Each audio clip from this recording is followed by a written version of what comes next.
we're going to get into the wildfires in Maui. Devastating what's happening in Hawaii and continues. So sad. The death toll there, 36, and could go up.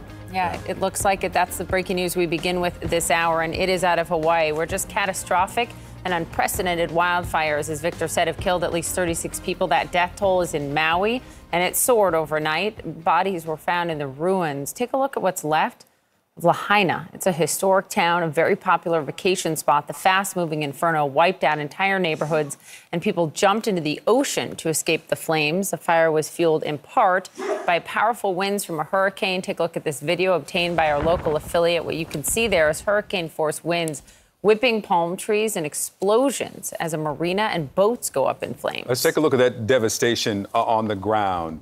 These are just hulls of homes. The neighborhoods, the businesses burned to the ground.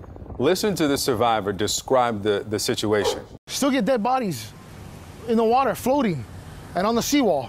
They've been sitting there since last night. We've been pulling people out since last night, trying to save people's lives.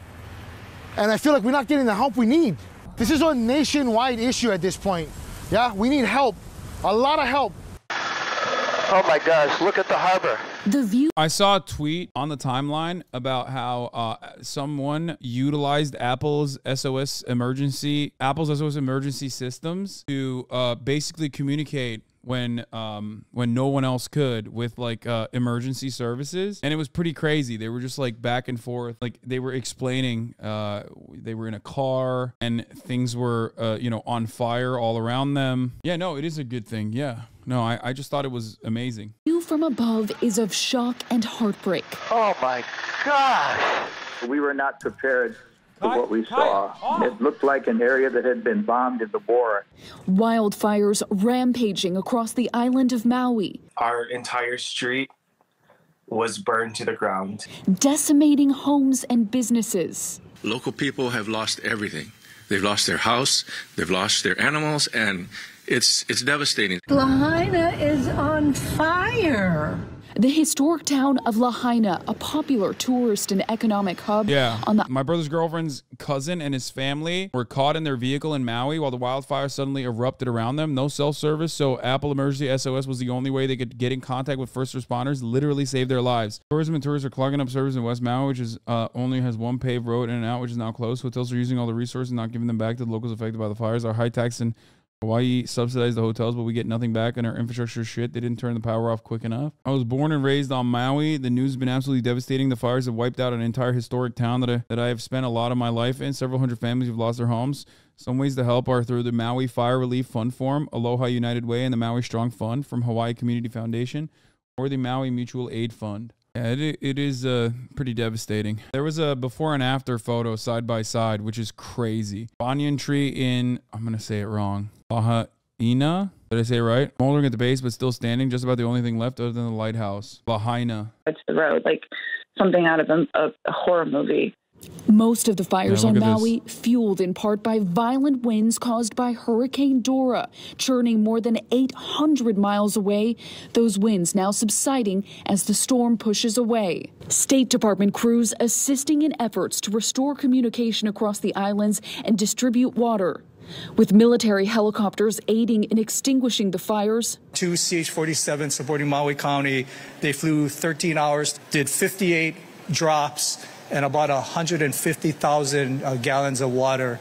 It was heartbreaking because I've lived here most of my life, and the entire town of Lahaina was burnt to the ground. The entire historic area, Front Street, all the shops, people's homes, hundreds of homes. It was the other pilots that were with me to view this. We looked at each other in disbelief. We could not believe what we were seeing. It was shocking, heartbreaking, and our heart goes out to so many people that are displaced and homeless at this time. But this is a long-term situation here. These people that lost their homes, we have over 600 people in the War Memorial Stadium. A bunch of people, lucky people, survived by jumping in the water. Some also did not survive despite jumping in the water, as far as I understand. Like, it's fucking nuts. It's just hellfire all around. Jim, we have people in our churches seeking refuge, and they have they have no place to go. They're going to have some kind of temporary housing set up for these people. It's a disaster like Hawaii has never seen. Yeah. And listen, I'll preface this by saying it is a secondary or tertiary consideration after life and the homes that people have lost, every tangible thing they have. But Maui relies upon tourism. You are in the tourism industry, and what this means for business and the ability to sustain this community. When you look at the destruction, how long and how badly has the community been hit and hurt? Yeah, of course he's gonna ask what this will do to the tourism industry, because Hawaii that's all the care and consideration that we will give to Hawaii. Is like, all right, the people are alive. So how do we, like, what will this do to the tourism industry? I don't know that Lahaina itself will actually recover from this situation, especially with the loss of the historic area of the downtown and Front Street and all the shops and businesses where all the local people that live there. The real issue, in my opinion here, that I don't know why he's not asking is like what the rebuilding process is going to look like and who's going to be doing the rebuilding process, whether or not this will lead to locals once again getting priced out from their own homes once this happened. Hundreds and hundreds of people that work in that Lahaina town area, it's just leveled to the ground, dust and ashes at this time. So this is going to be a long-term recovery for the economy for the entire island, let alone Lahaina itself. Building process from hell. Woolsey Fire of November 2018 destroyed at least 500 homes in my hood. Have my friends that lost homes that can't afford to rebuild. I feel like this is getting way more coverage than Puerto Rico during Hurricane Maria, and they're already acknowledging the recovery is going to be long-term. Way to be, USA. Well, one's a state. The other's a territory. So in their minds, there's a difference, like automatically, even though there shouldn't be. The other is like, I don't know. Tourism comment was goofy, but for Maui, especially tourism is 80% of their economy and also 75% of all private sector jobs on the island. So I understand it. Yeah. State, isn't Hawaii illegally occupied? Yes, but it is a state. I doubt that people actually label Hawaii a state. Wait, what are you guys talking about? It absolutely is a state. What are we doing? What? It's one of the states, guys. It's definitely, it's treated like a state. It's treated like a tourism destination. And for much of the islands, it is just simply a tourism destination. Puerto Rico is, I mean, we're now comparing like which island is treated worse. Okay. The major difference between Hawaii and Puerto Rico is one is a territory, the other one's a state. When you're an actual state, you have congresspersons that represent the interests of your state. They might not do a good job at it, but it's still better than just being a territory, simply a territory, okay? That's why there's definitely a difference, you are correct, between how devastating this wildfire was and what the recovery looks like in comparison to how devastating Irma was and what the recovery looked like. Yeah, there are also important legal distinctions like how/why you can get funding from the federal government. Putting it in another way, Hawaii is like a terrible rent-controlled apartment, while Puerto Rico is like a plantation. Not even a rent-controlled apartment, but it's just a tourism destination and military bases for in the eyes of Americans. Puerto Rico has Congress people, they just don't get votes. Okay, dude, it's kind of important. It plays a major role in how the American government decides what to do with Puerto Rico. You understand that, right? That's pretty big. As far as I understand, I mean, they already covered it, but as far as I understand, the hurricane winds carried over the fires, which became a much larger issue. I don't think this is like sabotage or anything like that. There were some people floating that idea. The notion that it was beams is also not correct. The estimation is that upwards of 1,700 buildings have been destroyed. Originally, it was 36 deaths. Now they're saying it's 53. Probably going to go up. Appear to make the wildfire that torched the historic town of Lahaina the second deadliest blaze in the United States in a century. It trails only California's Camp Fire, which killed 85 people in 2018. The fire was 80% contained by Thursday morning. While survivors recall harrowing escapes by car or boat, many residents who fled still don't know whether their homes and businesses have been reduced to ashes. Among them is Dustin Kalipo, whose home in Lahaina was destroyed. My colleagues, friends, family were all homeless. We're hoping that the death toll does not rise too much higher.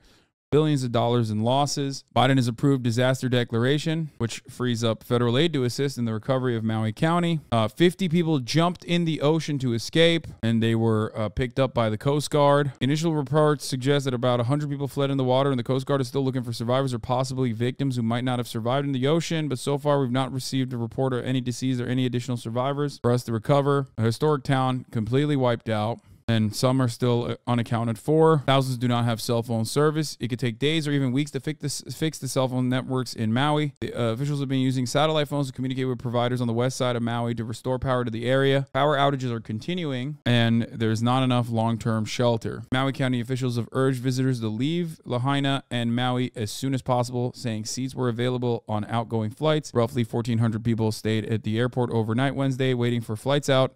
County officials reported airlines have increased capacity and they have dropped their fares and increased service. Southwest dropped its fares, like the prices of their fares. Hospitals are overwhelmed with burn patients. Here is what the difference looks like. Satellite images taken on June 25th and August 9th. Just completely fucking reduced to nothing. In part by fierce winds from Hurricane Dora passing hundreds of miles to the south, the wildfires on Maui, to a lesser extent, Hawaii's Big Island, ignited and spread Tuesday. This is Hawaii's third most populated island. Yeah. The ongoing drought in Hawaii worsened over the past week, helping the fires spread. This is an ongoing issue with how climate change increases the magnitude of wildfires as well in California. It makes the wildfire season grow longer as well. The more ferocious the winds, the quicker the spread of the wildfires. The more drier the vegetation, the easier it is to spark a tinder and create a wildfire. It's one of those situations where it's hard to look at it and go, well, I don't get it. Like, why did this happen? How can climate change account for this? You know what I mean? Power lines kept failing. Winds were 60 plus from Hurricane Dora. The fire spread so fast, most had no time to get out. Yeah, that's the situation. I will look up places to donate, like adequate resources to donate to, and I'll come back to you guys with that. I know that a lot of people are linking linking stuff in the chat, but yeah, I'll give you guys more resources later. We'll cover, we'll do more on the Maui wildfires. I sat up on top of the roof and I battled the fire for about 3 hours. I couldn't do it anymore. And then I said, I have to move. And then I ran to the ocean and I gave in. So you literally saved yourself by jumping into the ocean? Yes.